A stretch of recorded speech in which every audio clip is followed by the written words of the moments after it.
Film Hidup Itu Pilihan menceritakan kisah tentang dua anak muda dengan latar belakang keluarga yang berbeda, namun mereka memiliki kesamaan kisah yang sama, yaitu kehilangan figur seorang bapak. Hal itu membuat mereka diperhadapkan pada dua pilihan. Apakah mereka tetap terpuruk dalam masalah mereka, atau mereka memilih untuk menang dari masalah? Kisah pertama adalah kisah cerita si Pascal yang diperankan oleh Adrian Rory. Anak muda ini kecewa terhadap bapaknya karena sifat bapaknya yang keras dan ringan tangan. Bapaknya yang adalah figur terpandang di gereja, yang seharusnya memberikan contoh dan teladan yang baik dan memberi rasa aman, tapi justru sebaliknya, di mana peran seorang bapak menjadi sosok yang menakutkan untuk si Pascal. Hal ini membuat kondisi psikologi si Pascal menjadi liar dan suka berontak, dan dia berusaha mencari figur bapak yang hilang itu dengan bergaul dengan teman-teman yang salah. Di sisi lain, Abby, seorang remaja perempuan di cerita kedua yang diperankan oleh Griselda Allen, adalah seorang anak muda yang sangat sayang dengan bapaknya. Demikian juga bapaknya. Tapi kedekatan hubungan mereka suatu saat harus dipisahkan lewat sebuah kecelakaan yang membuat bapaknya akhirnya meninggal dunia. Kondisi psikologi yang demikian yang akhirnya membuat Abby larut dalam masalah, sehingga akhirnya ia terjerumus dalam narkoba. Hidup Itu Pilihan adalah dua cerita pendek yang digabung jadi satu, yang sama-sama kehilangan figur bapak. Bagaimana kedua cerita tadi bisa diputar terpisah dan juga bisa diputar bersamaan atau digabung, tapi dua-duanya bisa mempunyai kekuatan yang sama untuk memberkati, menyampaikan pesan. Oh ya, tantangannya banyak. Salah satunya ini, saat itu hari sudah malam, sedangkan tuntutan cerita adalah siang hari. Dan berikutnya lagi adalah izin tempat cuma tinggal hari itu. Kemudian kami diskus dengan sutradara, bagaimana kalau kita buat suasana malam ini menjadi siang gitu. Night 4D. Kemudian dibuatlah suasana itu. Untuk menjaga mood pemain ya, lebih kalau di lokasi, karena yang berperan sebagai Abby itu kan seorang perempuan, pasti perasaannya lebih halus gitu ya. Jadi lebih banyak saya mengarahkannya dengan membisikkan sesuatu yang membangkitkan perasaannya. Misalnya Abby itu adalah seorang yang ditinggalkan oleh papanya. Abby nggak punya siapa-siapa lagi. Abby putus asa, kehilangan orang tuanya, kehilangan segala-galanya, merasa dirinya ketakutan, merasa dirinya nggak bisa apa-apa tanpa papahnya karena selama ini mereka hanya berdua. Untuk Pascal, karena dia laki-laki gitu ya, jadi lebih ke emosi. Gimana cara membangkitkan emosinya Pascal? Misalnya, Pascal, lo tuh kesel banget, lo hari ini tuh bener-bener putus asa banget, dan lo rasanya udah benci banget sama orang tua lo gitu. Jadi hal-hal yang seperti itu yang bakal tertanam ke dalam pikiran Pascal.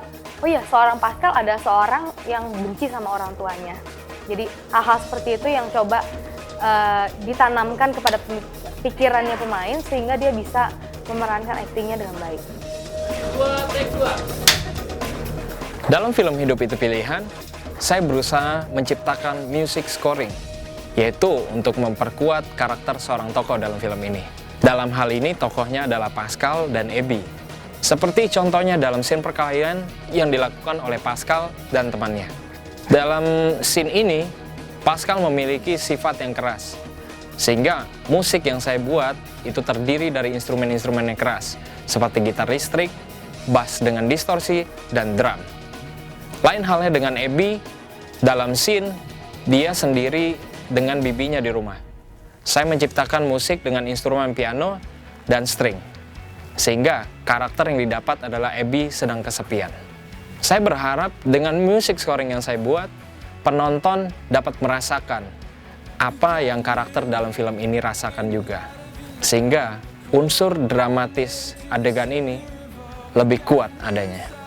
Saya di sini sebagai editor, yaitu membantu sutradara. Tepatnya itu sebagai sutradara kedua, di mana saya menggabungkan shot-shot hasil syutingan kita yang akan menjadi sebuah cerita dan membentuk mood supaya audiens bisa melihat, oh misalnya suasana lagi berantem, kita cutting-cuttingnya mungkin bisa lebih keras atau lagi cepat gitu kan.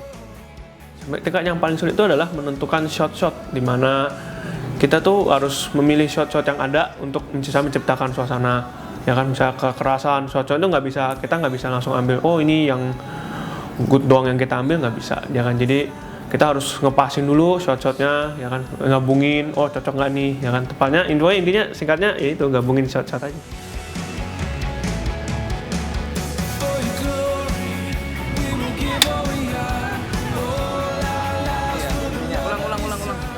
Set desain yang kami ingin wujudkan di film Hidup Itu Pilihan adalah set desain yang real apa adanya, yang seperti di kehidupan sehari-hari. Sebagai contoh, di mana Pascal kabur dari rumahnya, dia menghampiri teman-temannya di markas. Kami ingin membuat seperti kondisi yang dimana benar-benar itu seperti di markas, yang mencerminkan itu seperti set-set di markas geng pada umumnya.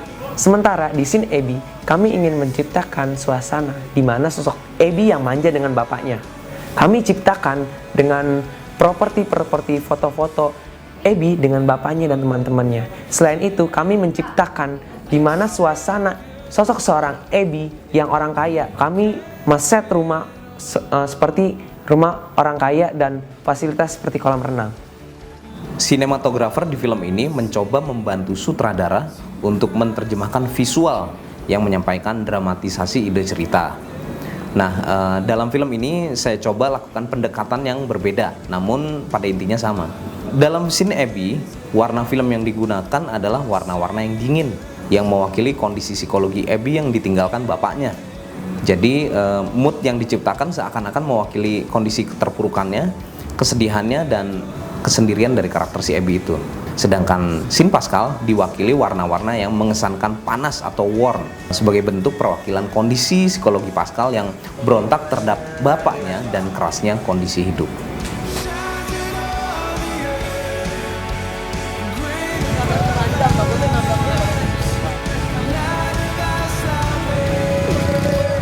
Saya di sini berperan sebagai Pascal, dan di sini saya mempunyai karakter yang sangat keras ya, bandel, brutal, dan kehilangan banget seorang figur bapak yang tadinya, yang mungkin di rumah di perannya ini bapaknya itu seorang pendeta, tapi suka mukulin anaknya sendiri, suka mukulin mamanya, suka mukulin istrinya, suka mukulin kakaknya gitu.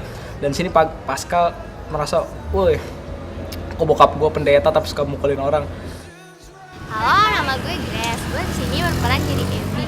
Nah, Abby itu berkisah tentang seorang anak cewek SMA gitu. Dia hidup tinggal sama papanya, dan dia tuh karakternya manja banget.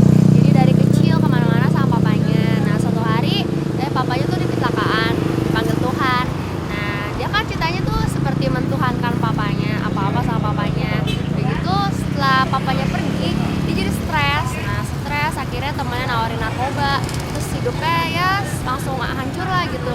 Di film ini kami menggunakan dua jenis kamera yang berbeda. Pertama, kami menggunakan kamera utama Sony EX3 dengan pertimbangan kamera tersebut cukup peka ya untuk mengambil scene-scene gelap ya, scene-scene malam, di mana kondisi lightingnya low key dengan high contrast itu cukup tinggi, sehingga kamera tersebut cukup mampu untuk menangkap gambar dengan detail.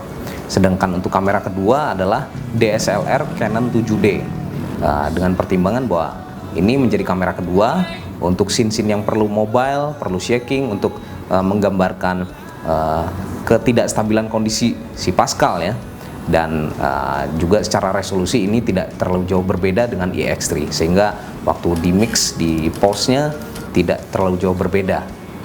Cukup banyak sekali tantangan yang harus saya hadapi dalam proses pembuatan film ini. Apalagi waktu tantangan waktu kita syuting di outdoor itu, waduh, cukup kredit sekali. Kita baru pertama kali pakai alat dan kemudian di syuting di area yang cukup panas.